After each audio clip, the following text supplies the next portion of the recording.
all of your pitch shots, right? It's going to carry this technique right here. But first of all, let me go ahead and just see a couple practice swings from you guys. Go ahead and just kind of get yourself warmed up with some practice. So if whatever you can do with your posture, whatever you could do with your setup to encourage more control, right? What can we do? Maybe we can use a little less of the club, hold it a little shorter. Maybe we can stand a little bit closer to the ball, make our feet a little bit closer. Having a wide stance, the whole point of that is to create power, right? So our stance can naturally come a little closer. We can get a little bit closer to the ball. And I think we talked about this with a few guys last week, but with putting, I asked some of you guys to actually stand a little closer to the ball, which made the club, whether it be a putter or a wedge, what did that make the club do? Instead of going around our body, when we stand closer, the club wants to go, Eddie got it right there, it makes it want to go back up and down, right? So a couple really key things as we're doing our chipping. Contact is king technique, but if you're not hitting it in the right spot of your club, it's going to kill your consistency, right? So we have to hit the center of the club face. Given that, right, what can we do to make sure to ensure that, right? I'm sure you guys have all heard this before with chipping, with pitching, gotta hit down. Same with your irons. We'll talk about that, I don't know, next week or 2 weeks from now when we meet again, but you gotta hit down. Gotta hit down on that shot.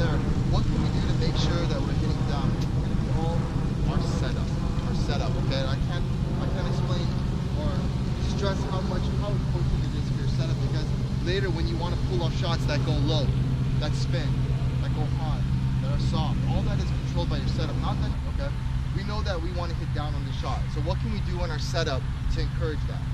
I'm sure you guys have heard this before, but what if we put the ball a little back in our stance, right? I'm sure you guys have heard that before. We put the ball a touch back. Can we hit down on the ball with the ball position in the front?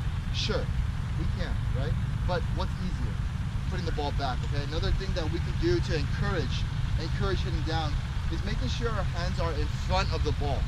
What does that mean? We're gonna make sure that our hands, when we set up, they're always gonna be a touch ahead. A little too much, a little too much, looks a little extreme, but from a very square setup, we're gonna go ahead and pretend like everything is very square. Our whole entire body is very square. And what are the two things that we talked about? Putting the ball back in our stance a little bit, and as I do that, my hands automatically move forward a little bit from this position here, right? First few things we're gonna work on is setup, ball position slightly back, hands slightly forward, hands are super quiet. I'm turning my shoulder, my club wants to go up. Okay, we're gonna talk about that later with the irons, okay? We're gonna hit down, but I'm doing this motion here by my rotation, okay? Here to here, right? And that's gonna be your distance control as well. How much you go back. The tempo is the same, my hands are the same. All I'm doing is turning a little more, everything else feels exactly the same. Turning a little more, and later as you keep getting bigger and bigger, you're gonna turn more of your shoulder, but your hands stay super quiet.